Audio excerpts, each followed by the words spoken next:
35.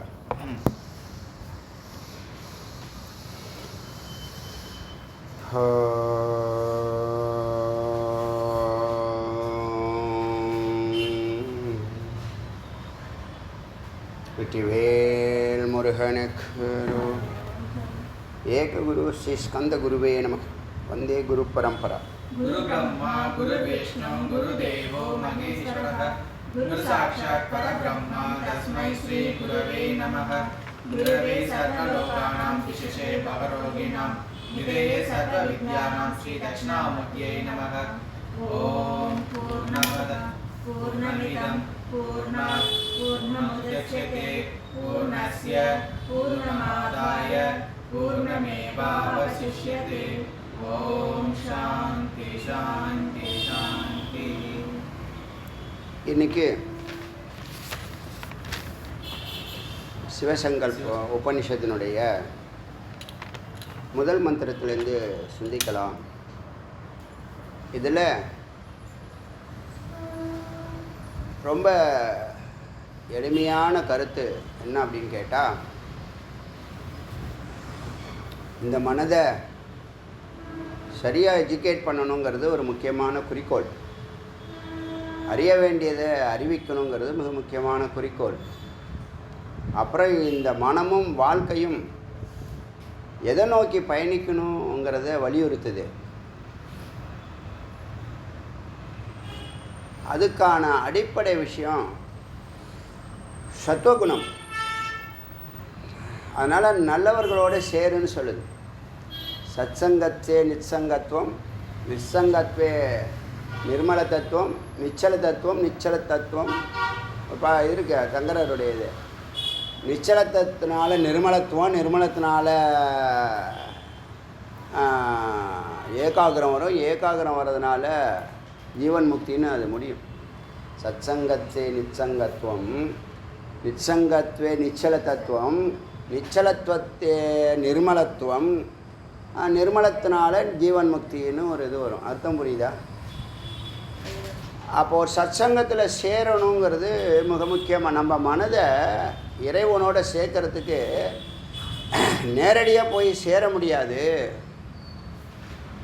ரிலேட்டடான விஷயங்களை தொடர்பு கொண்டு தான் நீங்கள் சத்சங்கத்தினால குரு, குருவினாலேயே சிரவண மன நிதித்தியாசனம், நிதித்தியாசனத்தினால தியானம், தியானத்தினால விசாரம், இப்படி சொல்லி தான் பரம்பொருளுக்குள்ள கர்ப்பகிரகம் நுழைய முடியும். அதனால் முதல்ல சத்துவகுணத்துக்கு வரத்துக்கு நல்லவங்களோட நட்பு, சான்றோர்கள் நட்பு. சான்றோர்கள் எங்கே போய் தேடுறதுன்னு கேட்குறீங்களா? சான்றோர்கள் எங்கேயாவது சொற்பொழிவுலாம் நடக்குதில்ல, அவங்கெல்லாம் சான்றோர்கள் தான். அவங்க சான்றான விஷயங்களை தான் பேசுவாங்க. சான்றுனா என்னது? பிரமாணம். பிரமாணம்னா நல்லா வாழ்ந்தவர்கள், பரம்பொருளை தொட்டவர்கள், அவர்களை பற்றி ஜீவன் வரலாறுலாம் ராமாயணம் மகாபாரதம்னா அடிப்படை விஷயம் சத்துவனிஷ்டை தான். பக்தியோகம் ஃபுல்லாகவே சத்துவனிஷ்டை தான். ஸோ சத்துவனிஷ்டைக்கு சத்துவத்தில் நின்னாதான் சத்துவகுணம் வளரும். சத்துவகுணம் வளர்ந்தால் தான் குரு தோன்றுவாங்க. இது உங்களுக்கு ஒரு வரைமுறை வச்சுருக்காங்க. அப்போ இந்த மனதை ஆரம்பத்திலேயே குறிக்கோளை ஃபிக்ஸ் பண்ணி அதை அடையணும்னா நல்லவங்களுடைய நட்பில் ஆரம்பித்து சத்சங்கம், நிச்சலம், நிர்மலம், ஜீவன் முக்தி, 4 வார்த்தை தான். சத்சங்கம், நல்லவங்களுடைய நட்பு, அதனால் ஏகாகிரம் நிச்சல தத்துவம், அப்புறம் நிர்மலத்துவம் தூய்மையான மனநிலை, அப்புறம் சிரவண மன நிதித்தியாசனத்தினால ஜீவன் முக்தி கிடைக்கிறது. இப்போ இந்த மாதிரி ஞான விசாரம் செய்கிறதுனாலையும் தியானம் செய்கிறதுனாலையும் பல கோடி நன்மைகள் இருந்தாலும் அதையும் நேரடியாக செய்ய முடியாதுங்கிறதுனால முதல்ல நல்லவங்களோட சேருங்கிற விஷயத்த மிக மிக மிக மிக மிக மிக முக்கியமான குறிக்கோளாக சொல்லுது. நல்லவங்களோட சேர்றதே ஒரு யோகம். ஏன்? அதே தான் சங்கரர் சொன்ன அந்த 4 வார்த்தை தான். அப்படி சொல்ல மனதை சத்தோட சேர்க்கறதுக்கு சத்துவகுணம், சத்சங்கம், சத்காரியம், குரு, சாஸ்திரம், சிரவண மனன நிதித்தியாசனம், தியானம், இறுதியில் இந்த மனமானது அந்த பரத்தோட சேருது. இந்த மனம்ங்கிறது, மனம்னு சொன்னால் மனம், சித்தம், புத்தி, அகங்காரம் எல்லாமே மனதினுடைய பிரிவுகளாக இருந்தாலும் இந்த நாலுத்துக்குமே அடிப்படை ஆதாரமாக இருக்கிறது சித்துங்கிற ஆத்மா. ஜீவனுக்குள்ளே உடம்புக்குள்ளே இருக்கக்கூடிய உயிர் தான். அந்த அறிவோடு இப்போ இணையணும். மனம் அதனுடைய டெஃபினேஷன் எடுத்து சொன்னோம். என்னது? சஞ்சலாத்மிகா மனம். சதா அப்படியே ஜம்ப் பண்ணிக்கிட்டே இருக்கும். அதை ஒரு நிலையில் நின்னா தெய்வம், நின்னா பிரம்மம், நகர்ந்தால் அது ஜீவன், மனிதன். அப்போ அதை நிறுத்துறதுக்கு வேலை தான் நிஷ்டை. அந்த நிஷ்டையை தான் சத்துவ நிஷ்டை, விவேக நிஷ்டை, வைராக்கிய நிஷ்டை, ஞான நிஷ்டை, யோக நிஷ்டை, பிரம்ம நிஷ்டைன்னு 6 நிஷ்டையை சொன்னோம் படிக்கட்டுகளா.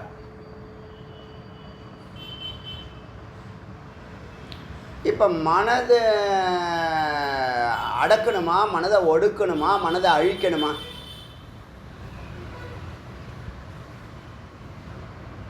மனதை அடக்கணுமா, அது ஈஸியா? மனதை ஒடுக்கணுமா, அது ஈஸியா? மனமே இல்லாமல் அழிக்கணுமா? மனமே இல்லாமல் அழிக்கணும். அதுக்கு விசாரம் பண்ணணும். விசாராத் மனோநாசம்.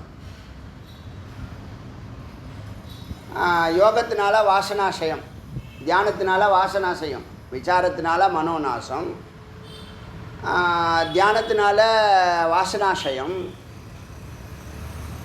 மனதை ஒடுக்குன்னு சொல்கிறாங்களா, அதுக்கு என்ன பண்ணுறது? சமதமாதிகள். மனதை ஒடுக்கிறதுக்கு சமதமாதிகள், சமம், அடங்கியவர்கள். எப்படி அடங்க முடியும்? மனமே அடங்காது. அப்போ சரியாக எஜுகேட் பண்ணணும். அதுக்கு தான் சிரவணம். சரி, அது ஒரு பக்கம் இருக்கட்டும். மனதை இப்போ சிரவணம் பண்ணுறது ஈஸியாக, விசாரம் பண்ணுறது ஈஸியாக, தியானம் பண்ணுறது ஈஸியான்னு மறுபடியும் அந்த 3 நிலைக்கு வருது. இப்போ இந்த உபநிஷத்தை வலியுறுத்துகிற விஷயம் என்ன அப்படின்னு கேட்டால், மனதை அடக்கவும் வேண்டாம், மனதை ஒடுக்கவும் வேண்டாம், மனதை அழிக்கவும் வேண்டாம், மனதை இறைவன்பால் திசை திருப்புங்கள், அதோட இணைங்கன்னு சொல்கிறார். ஈசனோட கனெக்ட் பண்ணி விடுங்கன்னு. அப்போ ஒரு நல்ல தாய் தந்தையர் தன் குழந்தைக்கு முதல்ல இறைவனை பிடிப்பானுங்கிற உபதேசம் பண்ணணும். எந்த தாய் தந்தையர் அப்படி பண்ணுறாங்க? இல்லை முதல்ல குருவை பிடிப்பான்னு அறிமுகப்படுத்தணும். எந்த தாய் தந்தையர் அப்படி பண்ணுறாங்க? ஸ்கூலுக்கு போ, இதை கற்றுக்கோ, அதை கற்றுக்கோ, அதை கற்றுக்கோ, அதை கற்றுக்கோ, இதை படி, 6 to 7, 7 to 8, 8 to 8ன்னு அப்படியே காலையில் 6 மணிலேருந்து நைட்டு 6 மணி, சில பேருக்கு 9 மணி வரைக்கும் கூட குழந்தைங்களை போட்டு வறுத்து எடுக்கிறாங்க. என்ன காரணங்க? சமுதாயம் சரியில்லையாம்.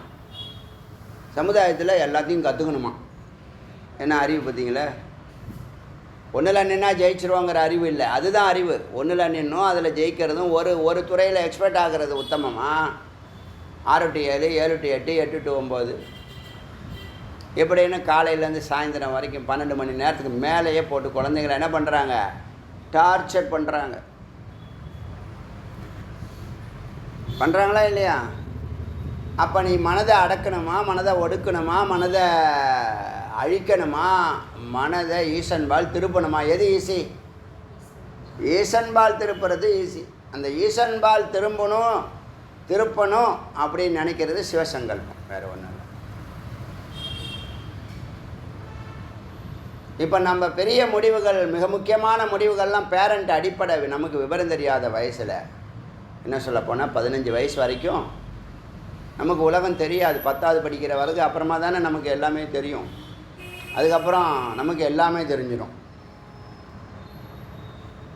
கடவுளை தவிர எல்லாமே தெரிஞ்சிடும். இப்போ இந்த 15 வயசுக்குள்ளே ஒரு 15 வருஷம் போயிடுச்சே. 15 வருஷம் சாதாரண வருஷம் இல்லை, அடிப்படை பேஸ்மெண்ட்டு ரொம்ப ஸ்ட்ராங்காக இருக்கணும். பேஸ்மெண்ட்டு ஸ்ட்ராங்காக இருந்தால் தான் பில்டிங் ஸ்ட்ராங்காக இருக்கும். பேஸ்மெண்ட்டு சரியில்லைன்னா பில்டிங் சரியாக இருக்காது, ரூஃபும் சரியாக இருக்காது.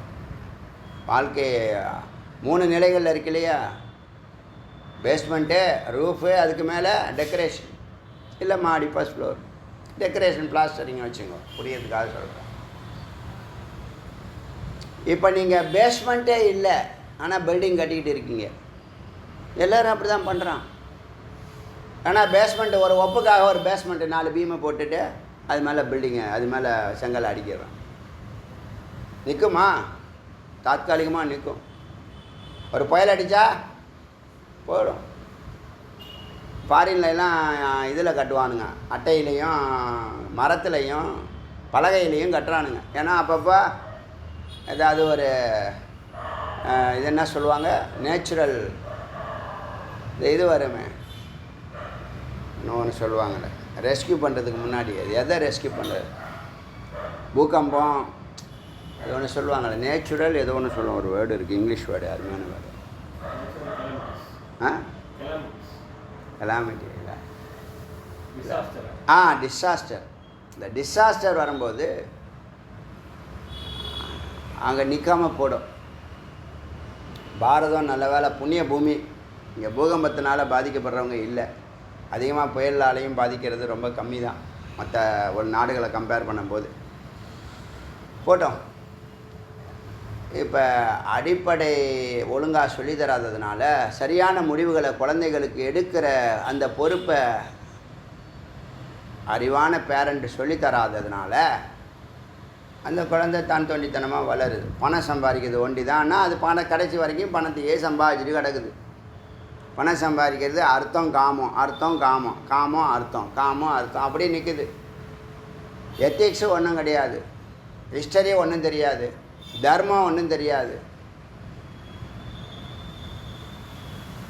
அதனால் இந்த உபநிஷத்து என்ன சொல்லுதுன்னா, என்னுடைய மனதை ஈசன்பால் திருப்புறேன், சத்சங்கத்தில் நான் வாழ்க்கையை நடத்துகிறேன் அப்படின்னு பிரார்த்தனை பண்ணுறது. புரியுதா? அந்த விவரத்தை என்ன சொல்லுதுன்னு பார்க்கணும். அப்போ மனோநாசம் செய்கிறத விட மனத்தை யோகத்தில் திருப்புறதே உத்தமமாக அது சொல்லுது. எது கடினம், எது ஈஸி? மனதை ஈசன்பால் திருப்புறது தான் ஈஸி. அப்போ நல்லவங்களோட நட்பை கட்டியமாக பிடிச்சிக்கணும்.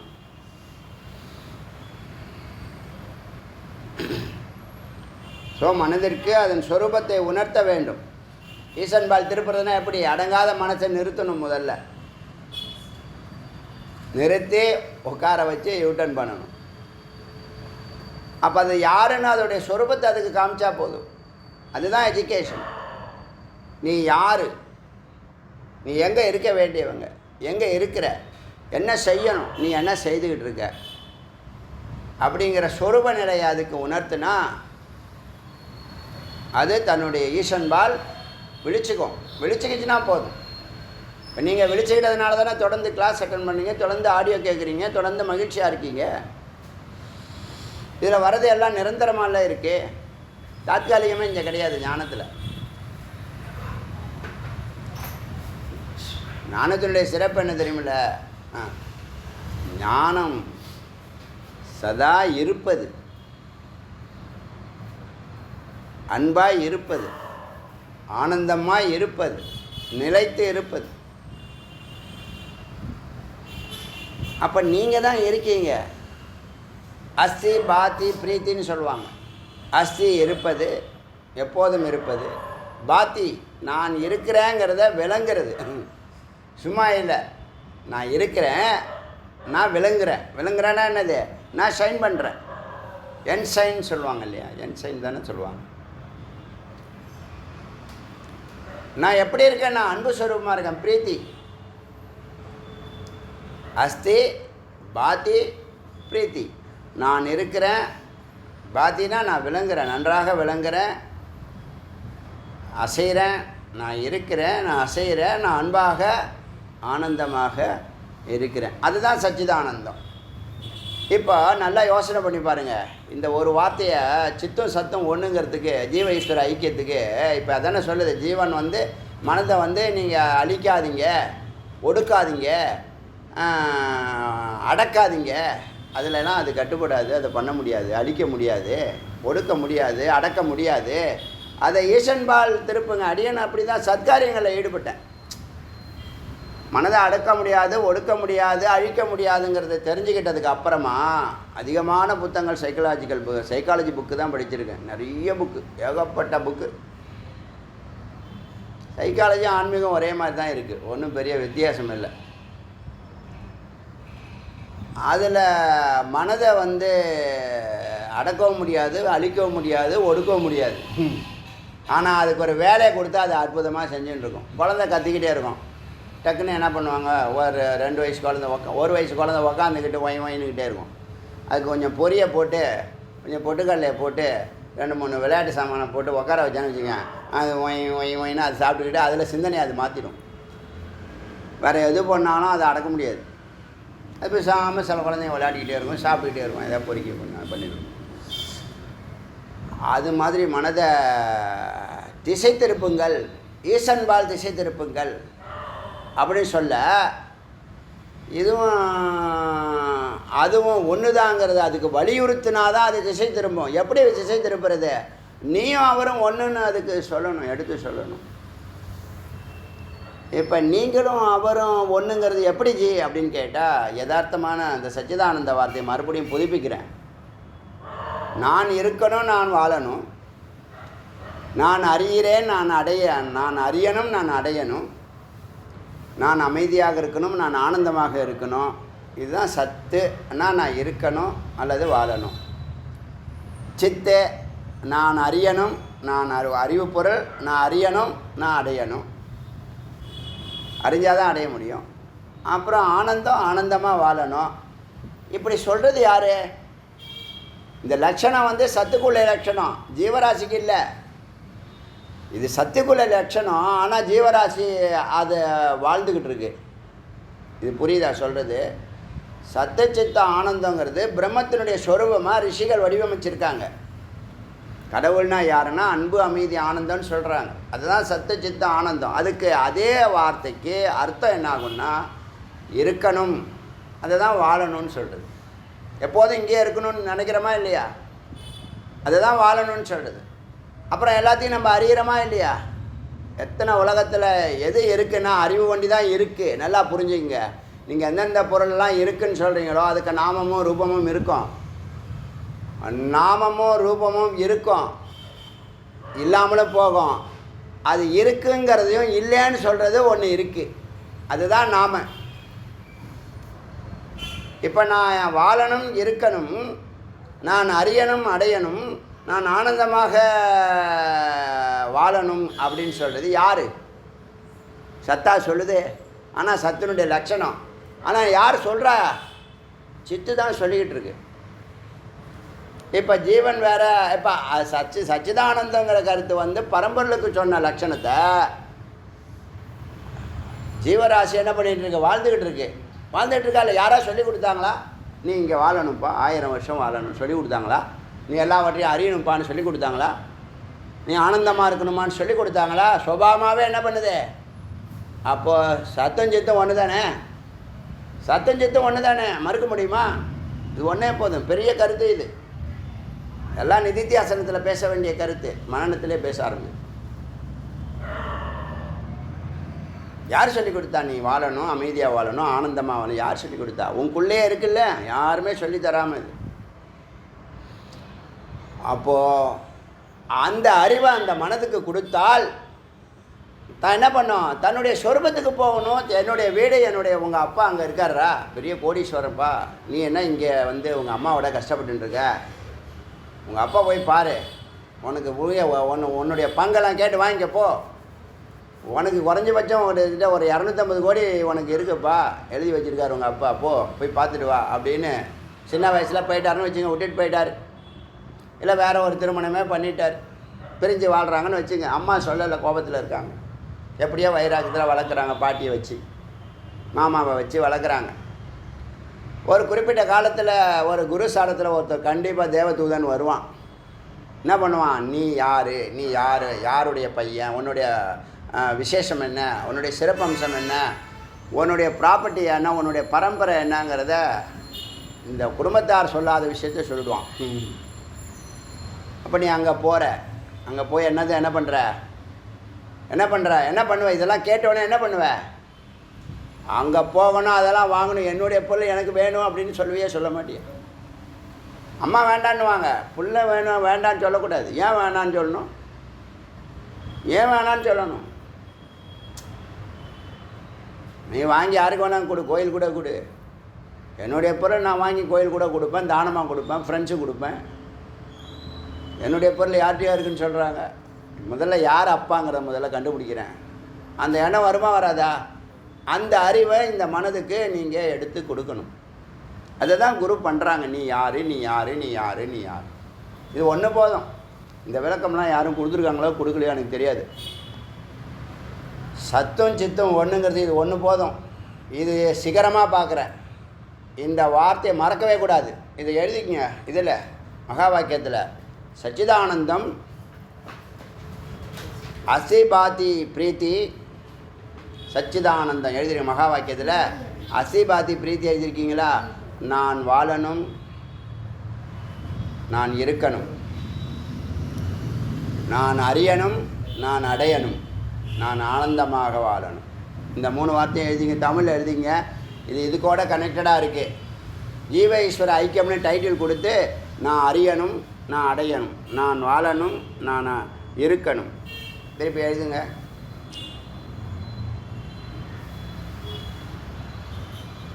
ஒன்றுமே இல்லாத ஒரு ஓப்பன் கிரவுண்டில் ஒரு பெரிய கோட்டையை கட்டிக்கிட்டு இருக்கோம்.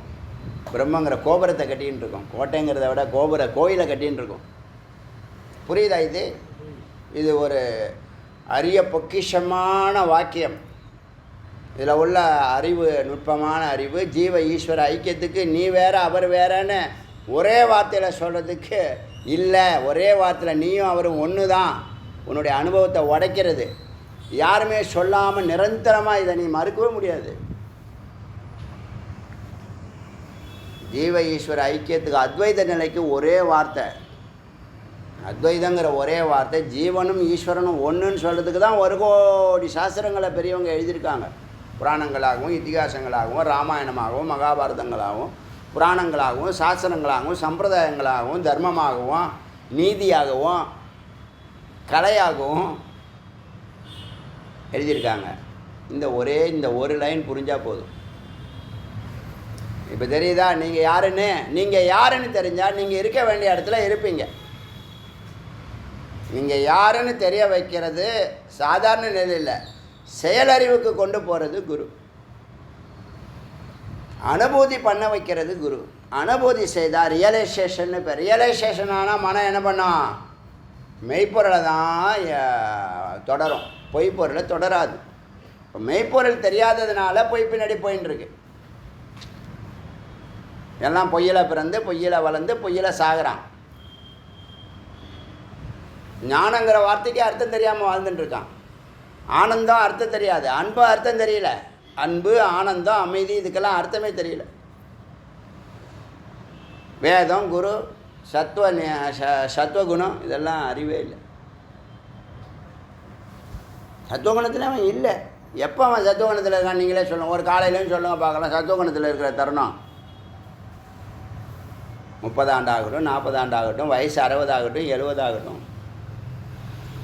ஆனால் ஈசனுக்கு பயந்து ஆரம்ப காலத்துலேருந்து யார் நம்மளை பார்த்தாலும் பார்க்காட்டினாலும் நம்ம கடமையை ஒழுங்காக செய்யணும், நம்மளுடைய கர்மத்தை யோகமாக செய்யணும்னு நினச்சி செய்கிறவனுக்கு கடவுள் அந்த கதவை தானாகவே திறக்கிறாங்க.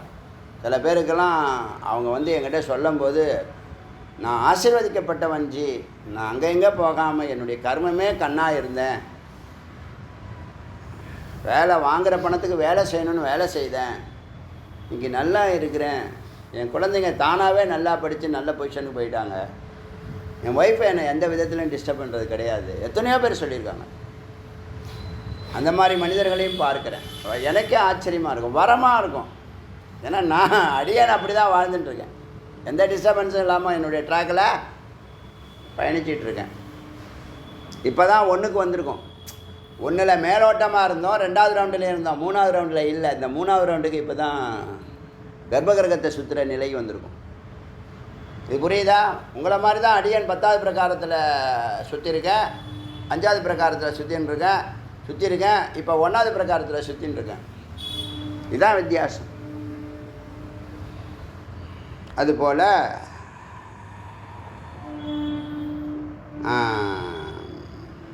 தன்னுடைய ஸ்வரூபத்தை அவனுக்கு அறிவுறுத்துறதுக்கு தான் சிரவணம். தன்னுடைய சிரவணத்தை ஒரு மனம் தான் யாருங்கிறத ஸ்மரிக்க நினைவுபடுத்துறதுக்காக, ஸ்மரணம் பண்ணுறதுக்காக தான் சிரவணம். நீ யாருங்கிறது உனக்கு தெரியறதுக்காக தான் சிரவணம்.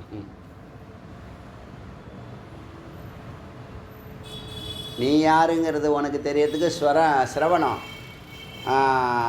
இன்னொரு வார்த்தை இருக்குது, மனனம். அடுத்த வார்த்தை மனனம். மனனம் யாருன்னா நீ உன்னுடைய சத்துங்களுடைய சொல். உங்கள் அப்பா யாருன்னு தெரிஞ்சுக்கிறது தான் மனனம். சித்து யார், சத்து யார், சித்து யாருன்னு தெரிஞ்சுக்கிறதுக்கு தான் சிரவணம், சத்து யாருன்னு தெரிஞ்சுக்கிறதுக்கு தான் மனனம். ரெண்டும் சேர வைப்பது தான் நிதித்தியாசனம். இது புரியுதா? நீ யாருன்னு உனக்கு உணர்த்துறதுக்கு தான் சிரவணம்.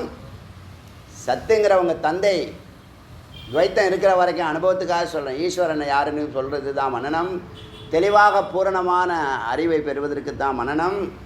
நீங்கள் 2 பேரையும் ஜீவ ஈஸ்வர ஐக்கியத்துக்கு தான் நிதித்தியாசனம் அப்படின்னு பெரியவங்க வச்சாங்க. அப்படி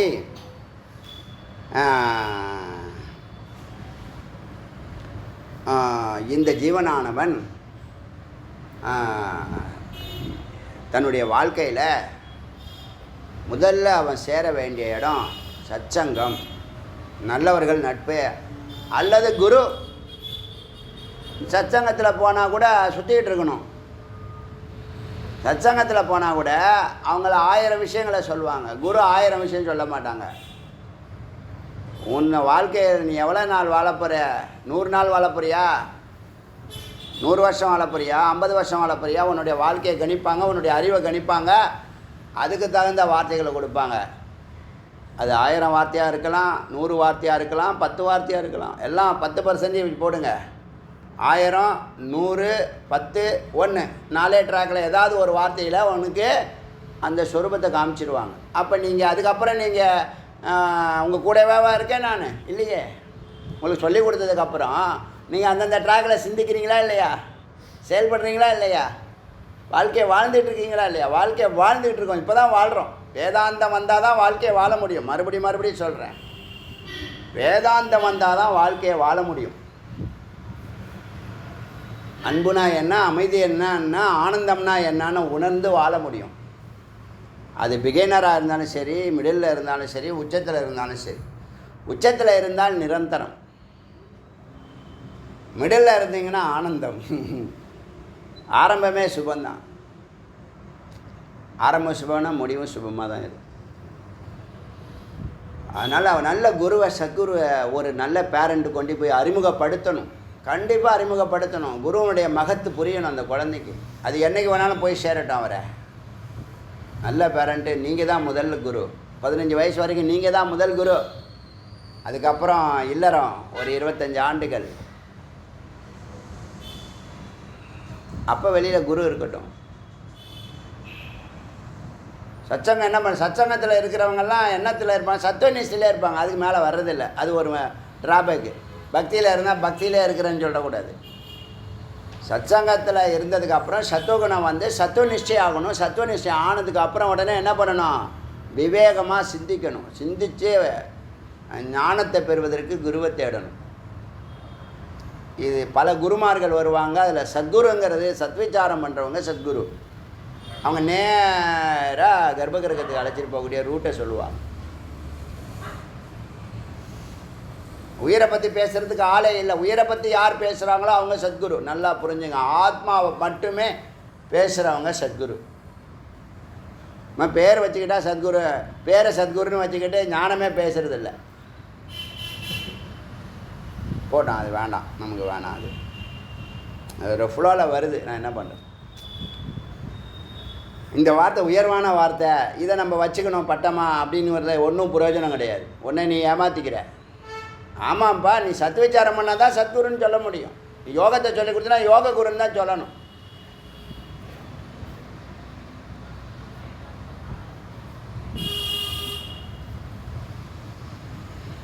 ஆச்சா, ஒரு வார்த்தை இது எழுதுங்க. நா அகம் கிருத்தோ, நா அகம் கிருத்தோ, ஒரே வார்த்தை. நாகம் கிருத்தோ, நாகம் கிருத்தோ, நா அகம் கிருத்தோங்கிற வார்த்தையை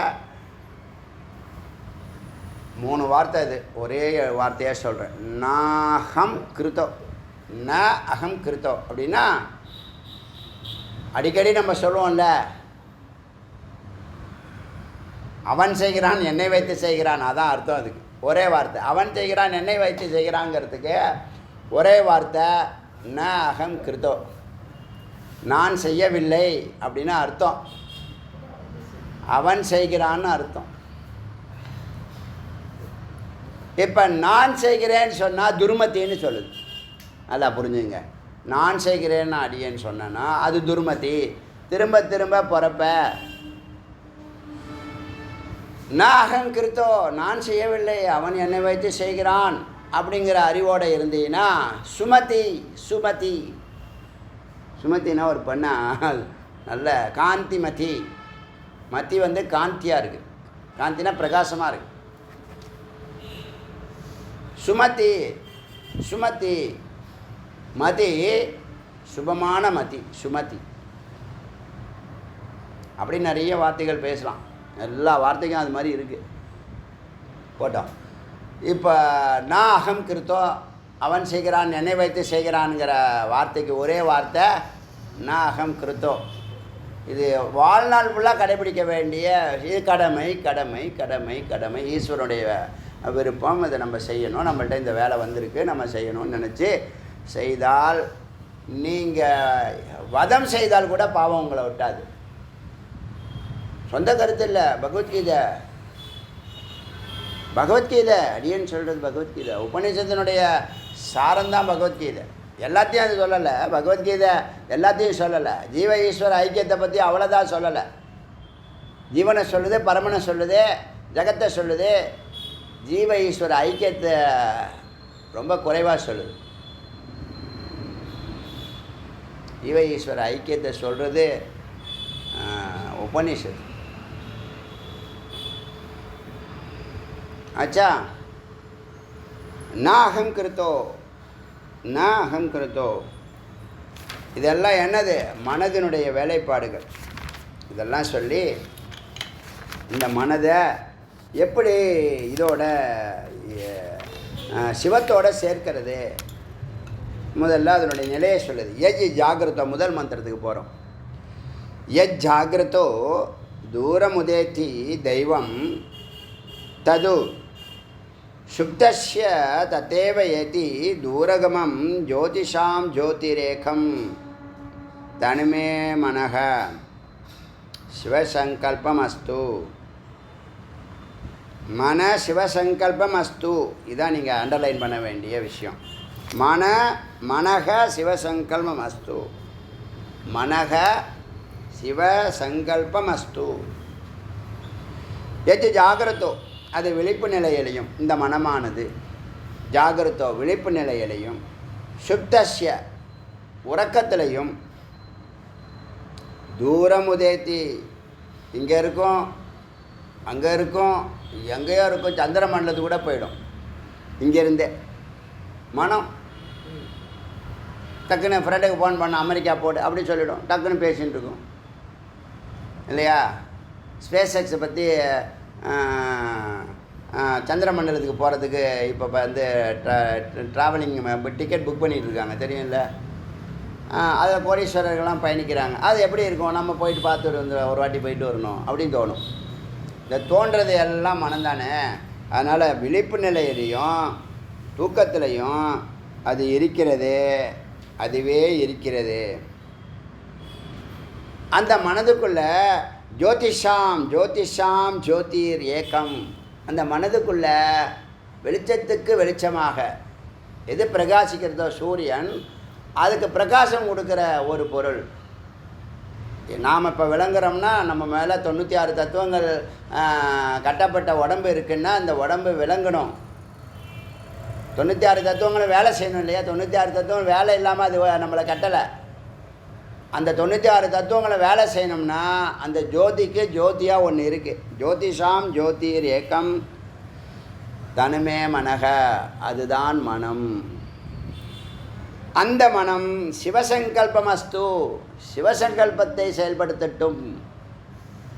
இந்த மனது சிவனோடு சேரட்டும், சிவனோடு சேர்ந்து பயணிக்கட்டும். இப்போ என்ன அர்த்தம்? ஜீவேஸ்வர ஐக்கியத்தை சொல்லுது. இந்த மனதை அதுதான் நேரடியாக இப்போ ஈஸ்வரனோட நேரடியாக சேர முடியாது. எப்படி சேருவீங்க சொல்லுங்கள்? கோயிலுக்கு போய் டெய்லி பிரார்த்தனை பண்ணிகிட்டே இருக்கலாம், தியானிக்கலாம், கவனிக்கலாம், பாடலாம், ஆடலாம், பூஜை செய்யலாம் இல்லையா? இதெல்லாம் என்ன பண்ணும்? சித்தசுத்தியை கொடுத்து ஏகாகிர சித்தத்தை கொடுக்கும். ஏகாகிர சித்தம் ஒரு நிலை, உன்னதமான நிலை.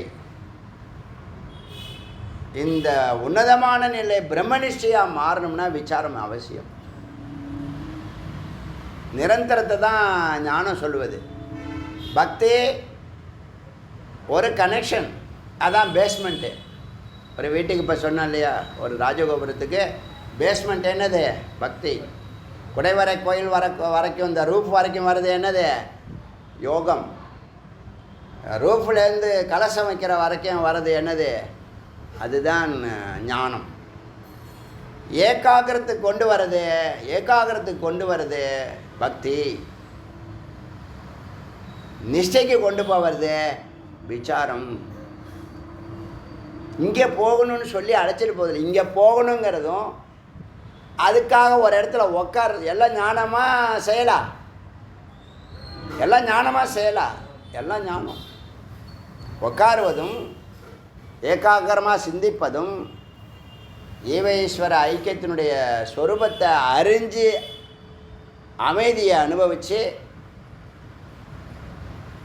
ஆனந்தத்தை அனுபவித்து அன்பு ஸ்வரூபமாக மாறினதுக்கப்புறம் தான் பரோபகார்த்த புத்தியே பிறக்கும்.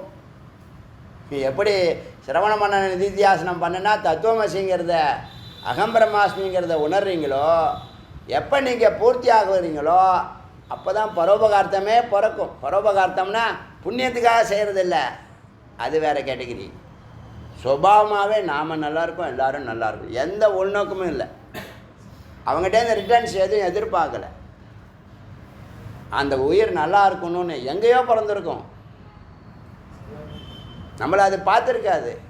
இப்போ நம்ம வேல் பூஜையில் இந்த 6 டீமுக்கும் சங்கல்பம் நடக்குதே இல்லையா? ஊர் மக்கள், நாட்டு மக்கள், உலக மக்கள் சந்தோஷமாக அமைதியாக வாழணும், சந்ததிகளோடு வாழணும், ஐஸ்வர்யங்களோடு வாழணும்னு. ஏன்னா கர்மகாண்டத்தில் அப்படி தான் சங்கல்பம் பண்ணு. ஞான யோகத்தில் சங்கல்பம்லாம் கிடையாது, ஒரே சங்கல்பம் தான் ஈசன்.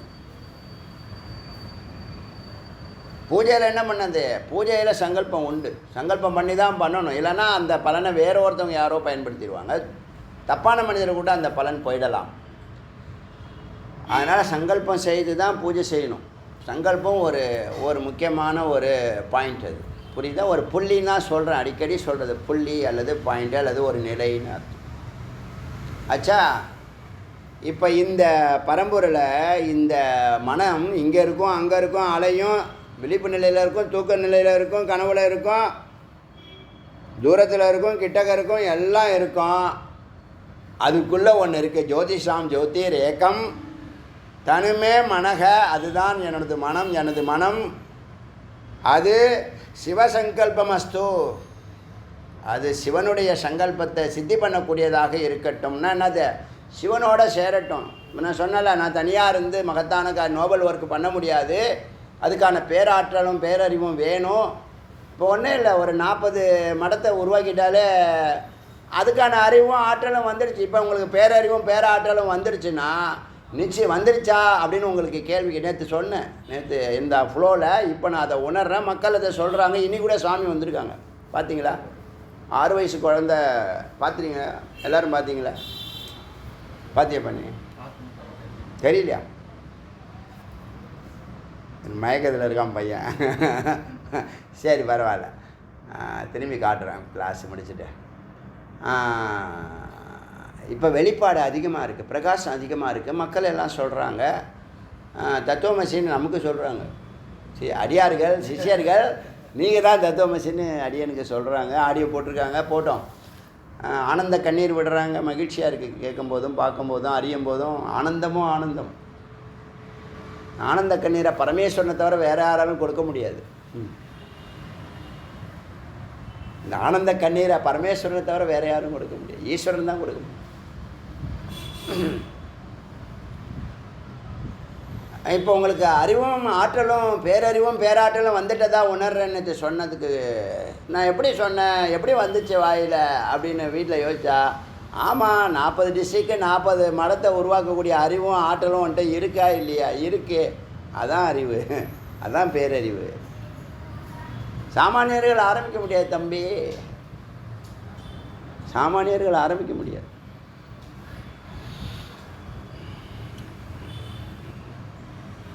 அது ஒழுங்காக செய்தாலே போதும். எப்போதும் போல் இரு, யதார்த்தமாக இருன்னு சாதாரணமாக டென்ஷன், எந்த டென்ஷனும் இல்லை, எந்த கட்டாயமும் இல்லை, எந்த கண்டிஷனும் இல்லை, எந்த நிர்பந்தமும் இல்லை, எந்த ப்ரெஷரும் இல்லை. அன்பு அமைதி ஆனந்தமாக அதை செயல்படுத்தி காட்டுறோம். அங்கங்கே கதவு திறந்துக்கிட்டே இருக்குது, எல்லா கதவும் திறந்துக்கிட்டே இருக்குது, நீங்கள் பார்த்துட்டு தானே இருக்கீங்க. அதனால் அந்த ஜோதிஷாம் ஜோதி ஈஸ்வர சங்கல்பம். நான் நினச்சேன் இல்லையா, நம்ம தனியாக செய்ய முடியாது, பிரபஞ்சத்தோடு சேர்ந்து தான் செய்கிறோன்னு. பிரபஞ்சம் இறைவன் எல்லாம் ஒன்று தான். பிரபஞ்சம்னு சொல்கிறது கரெக்டு வேதாந்தப்படி. ஏன்னு கேட்டால் எல்லாம் அம்பாள் தான் செய்கிறா. சுபாவம், முக்குணம், மாயா, நம்மளை அசைய வைக்கிறதும் ஆட்டி படைக்கிறதும் அம்பாள் தான். அவர் சாட்சி, சுவாமி சாட்சி. பேசாமல் தியானத்திலே இருப்பார், ஓங்காரம் ஜெபம் பண்ணிகிட்டு இருப்பார். ஸோ சித்து சத்தோட சேர்ந்து பயணிக்கிறங்கிறது மிக முக்கியமான முடிவு. சித்து சத்தோட சேர்ந்து பயணிக்கணுங்கிறது தான் சிவசங்கல்பம். இதுதான் முதல் குறிக்கோளாக இருக்கணும் எல்லா குழந்தைங்களுக்கும். அப்புறம் அது எந்த தொழில் செஞ்சோ அது மேலே வந்துடும். அது ஒரு தொழிலை செஞ்சு கல்யாணம் பண்ணிக்காதா, வீடு கட்டாதா, பணம் சம்பாதிக்காதா, பேர் புகழோட வாழாதா? ஆரம்பத்தில் இறைவனை பிடிச்சிட்டா அதெல்லாம் தானாக நடக்கும், சரியாக நடக்கும். நீ இறைவனை தவிர பாக்கி எல்லாத்தையும் பண்ணிட்டு கிடக்கிறான் எல்லாரும். அதனால் அவன் வாழ்க்கையில் ஒரே ஹடில்ஸ், ஸ்ட்ரகிள்ஸ், ஹார்டு ஒர்க்கு. என்னமோ சொல்கிறான் வேர்டு, ஹார்டு ஒர்க்கு. என்னத்தை சொல்லு அப்படின்னு பிரார்த்தனை பண்ணுறார். ஒரு ரிஷி தன்னுடைய மனதை ஈசன்பால் திசை திருப்புறார். நீ அழிக்க வேண்டாம், ஒழிக்க வேண்டாம், அதை திருப்பி விடுங்கிறார். அருமையான டாக்டிக்ஸ் இது. இப்போ நான் சொன்னேன்ல, குழந்தைங்க வயி தொல்லை பண்ணுதுன்னா கொஞ்சம் பொரியும் அவலம் போட்டு பொட்டுக்கடலையும் போட்டால் அது பேசாமல் கொறிச்சிக்கிட்டு விளையாடிட்டு கிடக்கும். அது மாதிரி இந்த மனதுக்கு உயர்வான குறிக்கோளை ஒன்று வச்சுட்டிங்கன்னா எப்பயுமே நல்லா புரிஞ்சுங்க, மிக உன்னதமான ஒரு குறிக்கோள் நீங்கள் வச்சுட்டிங்கன்னா மனம் அதை நோக்கி தான் பயணிக்கும். மாற்றுக்கிறதே இல்லை. என்ன வெளியில் எப்படி பண்ணாலும் அதோடைய சிந்தனை ஏகாகிரத்தை நோக்கி தான் போகும். அதுதான் உன்னதமான சிஸ்டம். அதுக்கப்புறம் தான் சத்துவகுணம் வருது, சத்காரியங்களில் ஈடுபடுவேன், சத் சங்கத்தில் சேருவேன், குரு வருவாங்க, சிரவணமனம், எல்லாம் இந்த உயர்வான குறிக்கோள் இருந்தால் தான். உயர்வான குறிக்கோள் இல்லைன்னு சொன்னால் பாக்கியெல்லாம் என்னது, கொஞ்சம் நாள் இங்கே 10 நாள், அங்கே 10 நாள், அங்கே 10 நாள்னு வாழ்க்கை ஃபுல்லாகவே வீணடிச்சுட்டு இருக்கு. அதனால் ஏகாகிரம் ரொம்ப முக்கியம். அடுத்தது ஏன கர்மண்யோ பசோ மனுஷீனாம் யஜ்ஞ குர்வந்தே விதேத்தேஷு தீராகா. இப்போ இந்த கர்மண்யோ பூஜை செய்பவர்கள், யாகம் செய்பவர்கள், தியானம் செய்பவர்கள், மனுஷீனாம் ஞானிகள், யஜ்ஞ குர்வந்தே யாகங்கள் செய்து கொண்டிருக்கிறார்கள். விதேஷு தீராகா அவர்களுடைய சிந்தனைகள், அவர்களுடைய ஞானம், அவர்களுடைய தியானம், அவர்களெல்லாம் மனதை ஈசன்பால் திருப்பியவர்கள். அவர்கள் தீராகா தீரர்கள். அந்த தீரர்கள் போல இது பூர்வம் யக்ஷம் அந்தக பிரஜானாம் தனிமே மனது. இது அந்த தீரர்கள் அவர்களுக்குள்ள மனம் அந்த மனம் போல என்னுடைய மனமும் உயர்வான குறிக்கோளோடு சேரட்டும், சிவசங்கல்பம் ஆகட்டும். மனக சிவசங்கல்பம் அஸ்து. எது பூர்வம் யக்ஷம் அந்தம் பிரஜானாம் தன்மே மனக. எது ஆரம்பத்தில் இருக்கிறதோ, நடுவில் இருக்கிறதோ, முடிவில் இருக்குமோ, இருந்தது, இருக்குது, இருக்கும், எது சித்து, அந்த மனது சிவசங்கல்பம் மஸ்து. அந்த மனது சிவத்தோடு சேர்ந்து பயணிக்கட்டும். சிவயோகம் கேட்குறார். சிவபோகம் அப்புறம், சிவ தரிசனம் அப்புறம். சிவ தரிசனமும் கேட்கல, சிவ போகத்தையும் கேட்கல, சிவ யோகத்தை கேட்குறார். அரிய சங்கல்பம் தானே. இதெல்லாம் பேரண்ட்டு தான் முடிவு பண்ணி கொடுக்கணும். அது தொழில் வேணால் எது வேணால் செலக்ட் பண்ணிக்கிட்டோம். அது டாக்டர் ஆகுதா, இன்ஜினியர் ஆகுதா, சயின்டிஸ்ட் ஆகுதா, எது வேணாலும் ஆகட்டும். அது குழந்தை அதனுடைய இன்ட்ரெஸ்ட்டை பொறுத்து இருக்குது, அது டேலண்ட் உள்ளே இருக்குது. ஆனால் எல்லாருக்கும் பொதுவானது முதல் கொள்கை, முதல் குறிக்கோள், முதல் சங்கல்பம் ஈஸ்வரன். கடவுளை என்றைக்கு நீ வாழ்க்கையில் முதலிடம் கொடுக்குறியோ பாக்கி எல்லாம் ஈஸியாக நடக்கும். நீ கடவுளை ஓரம் கட்டுற, இவர்கிட்ட என்ன சொன்னால் பணம் கிடைக்க மாட்டேங்குது, கேட்டேன் கொடுக்க மாட்டேங்கிறாரு, நான் போய் வேலையை பார்க்குறேன் அப்படின்னு வேலையை பார்க்குறல்ல, கடவுளை வணங்கிட்டு போய் வேலையை பாரு.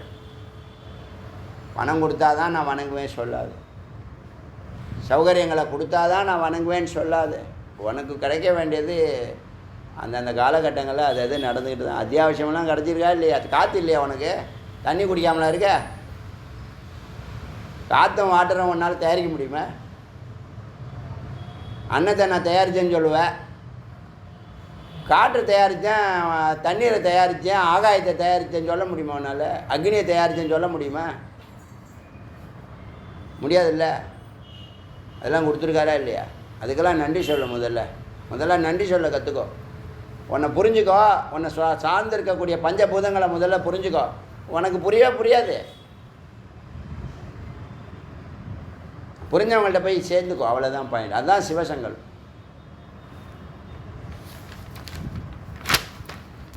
எத் பிரஜானமுத் சேத்தோ திருதி எது ஜோதிரந்தரம் அமிர்தம் பிரஜாசு. எது எந்த மனம் பிரஜானம் அறிவுடனும், சேத்தோ கூர்மையான அறிவுடனும், திருதி தைரியமாகவும், எது ஜோதிர் அந்தர் அமிர்தம் எது ஜோதிக்கு உள்ள அமிர்தமாக மக்களிடத்தில் இருக்குதோ, எந்த ஒளியாக எல்லோருக்குள்ளும் நிலையாக இருக்கிறதோ, மனமாகவும் அறிவாகவும் கூர்மையான அறிவாகவும் தைரியமாகவும் இருக்கிறதோ, யஸ்மான் ந ரித்தம் எது இல்லையெனில் கிஞ்சன கர்மகிரியத்தை எந்த காரியமும் செய்ய முடியாதோ. மனம் இல்லைன்னா எதுவும் செய்ய முடியாது, ஆத்மா இல்லைன்னா எதுவும் செய்ய முடியாது இல்லையா? ஜடமாகிடும் இல்லையா? 96 தத்துவமும் உயிர் இல்லை. இப்போ என்ன அர்த்தம் விளக்குமா? சத்துங்கிற சத்தும் இருக்காது, பாத்திங்கிற அஸ்தியும் இருக்காது, பாத்தியும் இருக்காது, பிரீத்தியும் இருக்காது, சத்தும் இருக்காது, சித்தும் இருக்காது, ஆனந்தம் இருக்காது.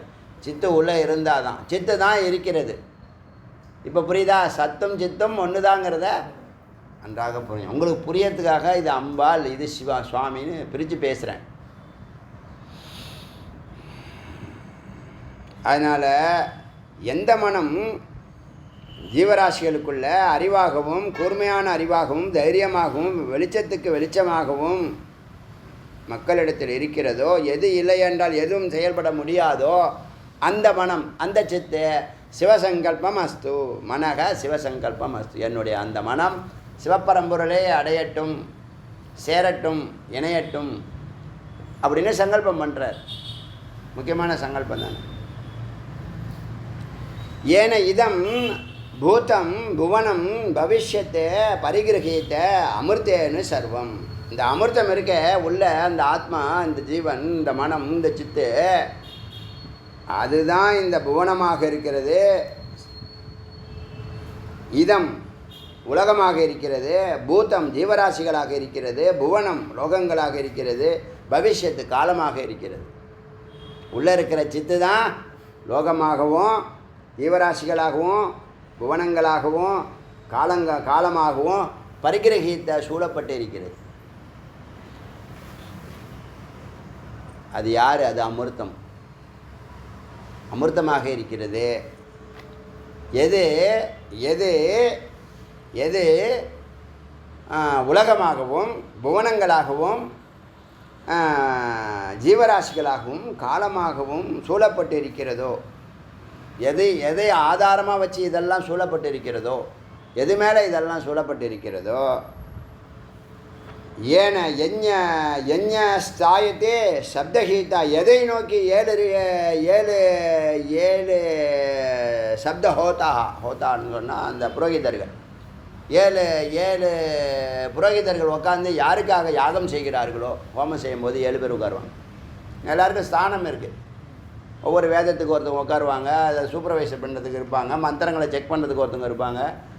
அதில் நிறைய அத்தர்வியோ, ஹோதா, ரித்விக் இப்படிலாம் பேர் இருக்குது யாகத்துக்குன்னு.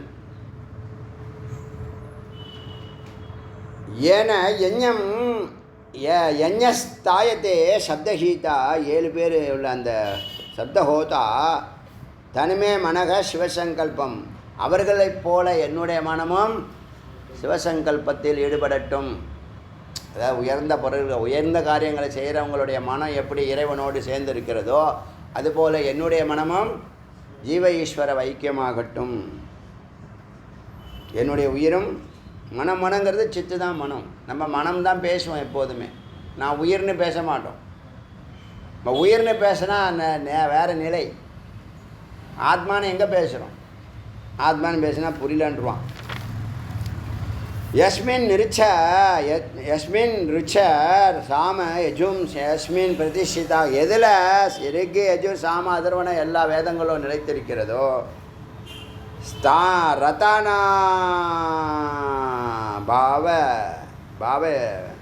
பாவி வாராகா, எப்படி ரதத்தினுடைய ஹப்பில் ஆரங்கள் எல்லாம் கோர்க்கப்பட்டிருக்கிறதோ அதுபோல் எல்லா வேதங்களும் இந்த ஆத்மாவோடு கோர்க்கப்பட்டிருக்கிறது. ஆத்மா தான் சென்டர் பாயிண்ட்டு. ஆத்மாவை ஆதாரத்தை வச்சு யஸ்மின் சித்தம் சர்வம் ஓத்தம் பிரஜானாம், எல்லா ஜீவராசிகளுக்குள்ளேயும் நிறைந்திருக்கக்கூடிய சித்தமாக எது இருக்கிறதோ, எல்லா ஜீவராசிகளுக்குள்ளும் நிறைந்திருக்கக்கூடிய சித்தமாக எது இருக்கிறதோ, தனுமே மனக, அந்த என்னுடைய மனம் சிவசங்கல்பமஸ்து, சிவத்தோடு சேரட்டும். 6வது மந்திரம். சாரதி பாணிவ என் மனுஷான் ஏனி ஏத்தே அபி சுபி வாஜின இவ, எப்படி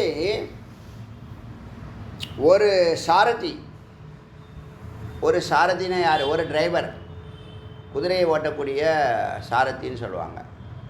பார்த்தனுக்கு சாரதி, பார்த்த சாரதி.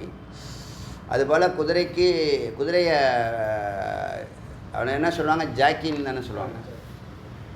அந்த குதிரை ஓட்டுபவர் தன்னுடைய குறிக்கோளை நோக்கி எப்படி குதிரையை செலுத்துகிறாங்களோ அதுபோல் நம்ம மனதை ஈசனை நோக்கி செலுத்த வேண்டும்.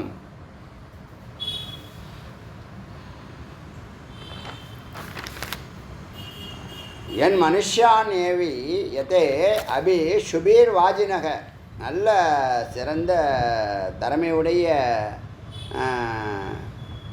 குதிரையை ஓட்டக்கூடிய அவனுடைய சாரதி எப்படி குதிரையை குறிக்கோளை நோக்கி செலுத்துகிறானோ அப்படி என் மனம் சிவத்தை நோக்கி கிருத்த பிரதிஷ்டம், ஹிருதயத்தில் நிலைத்து நிற்கிற யதா அஜிரம் ஜவிஷ்டம் தனிமே மனக, அதை நோக்கி என்னுடைய மனமானது வேகமாக அஜிரம் ஜவிஷ்டம் ரெண்டுத்துக்கும் ஒரே தான், மிகுந்த வேகத்தோட பயணிக்கட்டும். மனக தன் மனக, அந்த மனம் சிவசங்கல்பமஸ்து, சிவத்தோடு இணைந்து செயல்படட்டும், சிவத்தோடு சேரட்டும். இது ஒரு அரிய கருத்தா இல்லையா?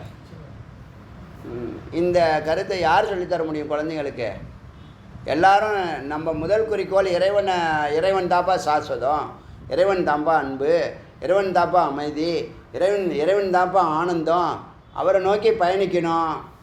அதே நேரத்தில் இறையும் தேடணும். அவன் போகிற மார்க்கத்தை 50 வருஷமாக 60 வருஷமாக வாழ்கிற வாழ்க்கையில் ஒரு சரியான தொழிலை கற்றுக்கோ, அந்த தொழிலை கட்டமைச்சிக்கோ, அந்த தொழிலில் நேரத்தை செலவு செய்ய, அந்த தொழில் உனக்கு பேர் புகழ் பணம் வீடு மனைவி மக்கள் எல்லாம் கொடுக்கும். அதே நேரத்தில் இறைவனையும் பிடிச்சிக்கோ எப்படின்னு ஒரு நல்ல உபதேசத்தை ஒரு நல்ல பேரண்ட்டு நிச்சயமாக சொல்லித் தருவாங்களா சொல்லித்தர மாட்டாங்களா? இந்த சங்கல்பத்தை மட்டும் விட்டுட்டு பாக்கியெல்லாம் சொல்லித்தராங்க. அதனால் அது என்னத்தை கெடுத்துக்குதுன்னா அன்பை கெடுத்துக்குது, அமைதியை கெடுத்துக்குது, ஆனந்தத்தை கெடுத்துக்குதா இல்லையா? கல்யாணமாகி 6 மாதத்தில் கொலை, தற்கொலை, என்னென்னமோ சொல்கிறாங்களா இல்லையா? பேப்பரில் வருது, நியூஸில் வருது. நம்ம எங்கே பேப்பர் படிக்கிறோம்? நியூஸில் வருது. அதுதான் இல்லையா? என்ன காரணம்? குறுக்கு வழியில் பணத்தை அள்ளணும்னு நினைக்கிறான். என்ன பண்ணி வாரி வழங்கிட்டு போகிறான். என்ன பணத்தையா கட்டுக்கட்டாக சாப்பிட போகிற? என்ன காரணம்? யாரையும் திட்டக்கூடாது. என்னக்கா? அறியாமை மெய்ப்பொருள் அறியவில்லை. அவன் என்னமோ இந்த ஜென்மாவிலே எல்லாத்தையும் அணைஞ்சணும்னு நினைக்கிறான். அப்படிலாம் பண்ண முடியாது தம்பி. யாருக்கும் எதுவும் ஈஸியாக கிடைக்காது. நீ இப்போ இந்த ஜென்மாவில் தான் எனக்கு இப்படிலாம் ஒன்றுமே கிடைக்கல, அடுத்த ஜென்மாவிலையாவது எனக்கு இதெல்லாம் கிடைக்கட்டும்னு கேட்டால் பார்த்தாது தம்பி. தவம் பண்ணணும் தம்பி, தவம் பண்ணணும். எது கேட்டாலும் தவம் பண்ணணும். தவம் பண்ணி தான் ஒவ்வொருத்தவங்களும் அடைந்திருக்கிறார்கள். இன்றைக்கி ஒருத்தவன் ஒரு நிலையில் இருக்கான்னா, அதாவது புழுக்கில் வந்த மாதிரி தெரியும், ஈஸியாக வந்த மாதிரி தெரியும், ரெக்கமெண்டேஷனில் வந்த மாதிரி தெரியும், குறுக்கு வழியில் வந்த மாதிரி தெரியும். அல்ல, அவனுடைய தகுதி. அப்படி குறுக்கு வழியிலெல்லாம் வந்தால் நிற்க முடியாது, மேலே நிலைக்க முடியாது தம்பி. இப்போ நீங்கள் எல்லாருமே என்ன பிரச்சனைன்னு கேட்டால், எப்படியாவது அந்த இடத்த அடைஞ்சிடணும்னா அப்படிலாம் அடைய முடியாது தம்பி. அடைஞ்சாலும் நிற்க முடியாது தம்பி. இதெல்லாம் படிப்படியாக தான் வாழ்ந்துருக்காங்க. இன்றைக்கி மேலான நிலையில் நீ யாரை பார்க்குறியோ அவன் எத்தனை ஜென்மாவில் எத்தனை தபஸ் பண்ணியிருக்கான், தபஸினுடைய ஆதாரத்தில் தான் தம்பி மேலே நிற்கிறான், பிரகாசிக்கிறான். யாருக்கும் எதுவும் அப்படி கொடுத்தா எல்லோரும் எல்லாம் கேட்பானே. யாருக்கு கொடுக்க முடியும்? என்ன லாஜிக் இருக்குது, என்ன சட்டம் திட்டம் இருக்குது? எல்லோரும் எல்லாம் கேட்பானே. எனக்கு இது வேணும், தகுதி இருக்கான்னு கேட்கணும். அந்த தகுதி கேட்டால் தான் இப்போ பிரச்சனையாக இருக்குது. உனக்கு என்ன தகுதி இருக்குது, படிச்சிருக்கியா அப்படின்னு கேட்டால், படிப்புலாம் அதுக்கு முக்கியமா? படிக்காமல் எப்படி நீ அந்த வேலையை செய்ய முடியும்? ஒரு டாக்டர் படிச்சுட்டு வந்தால் டாக்டர் படிக்கணும். டாக்டர் படித்தவங்க தான் ஆப்ரேஷன் பண்ணணும். நான் பக்கத்துலேயே இருந்தேன், நான் 20 வருஷமாக இருக்கேன்னா அந்த நுட்பம் தெரியுமா உனக்கு? இப்படிலாம் சொல்லி இந்த மந்திரமானது மனதை அழிக்க வேண்டாம், மனதை ஒடுக்க வேண்டாம், மனதை அடக்க வேண்டாம், மனதை ஈசன்பால் திருப்பு, சிவயோகத்தை ஸ்டார்ட் பண்ணு, அதுக்கு ஒரு சங்கல்பத்தை போடுன்னு வலியுறுத்துறது. முருகப்பெருமான் கருணையினால் 120வது உபனிஷதா இது. ஆமாம், 120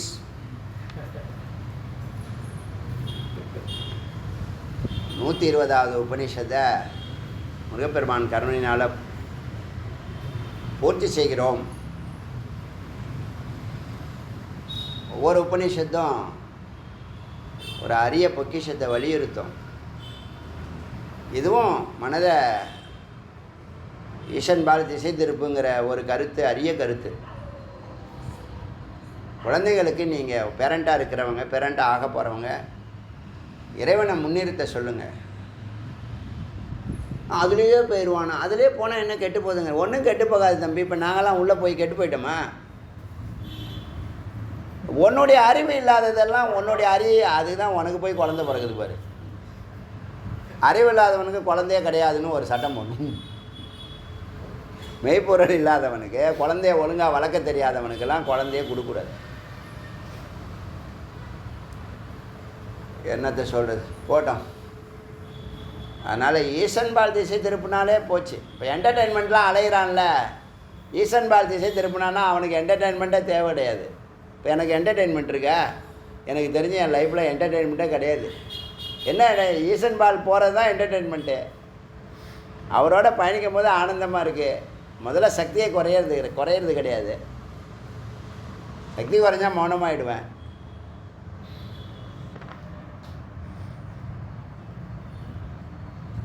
இதெல்லாம் சாதாரண விஷயம். போட்டோம்.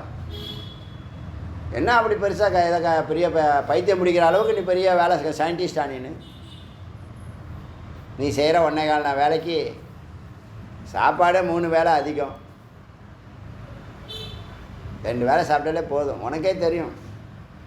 அதுமாதிரி பசிக்காமல் சாப்பிட்றது அறிவீனம். பசிச்சாதான் சாப்பிட்ணும். நேரத்துக்கு சாப்பிடு, அதனால் ஒன்று சாப்பிட்டு வைப்போம். நேரத்துக்கு டாக்டர் சொல்லித்தராரு. என்ன சொல்கிறது? அவர் யாருன்னா அல்சருக்கு சொல்லியிருப்பார், நேரத்துக்கு சாப்பிடுப்பா, கேஸ் ட்ரபிள்லாம் வரும். நேரத்துக்கு முன்னது செரிச்சுதா இல்லையா? நோய் முதல் நாடி அது தணிக்கும் வாய் நாடி வாய்ப்பை செயல். திருக்குறள் தமிழ் வளர்க்கணும். நாங்கள் எழுதிங்க நோட்டு. அதெல்லாம் தெரிஞ்சு தான் நீ சாப்பிடணும். அப்போ தான் செரிக்கும். பசிச்சாதான் செரிக்கும். பசிக்காமல் நீ உள்ளே போட்டுக்கிட்டே இருந்தீங்கன்னா அவ்வளோதான் ஆபத்து. போட்டோம். இந்த பிரம்மஞானத்தை உங்கள் உற்றார் உறவினர்களுக்கெல்லாம் சொல்லிக் கொடுங்க.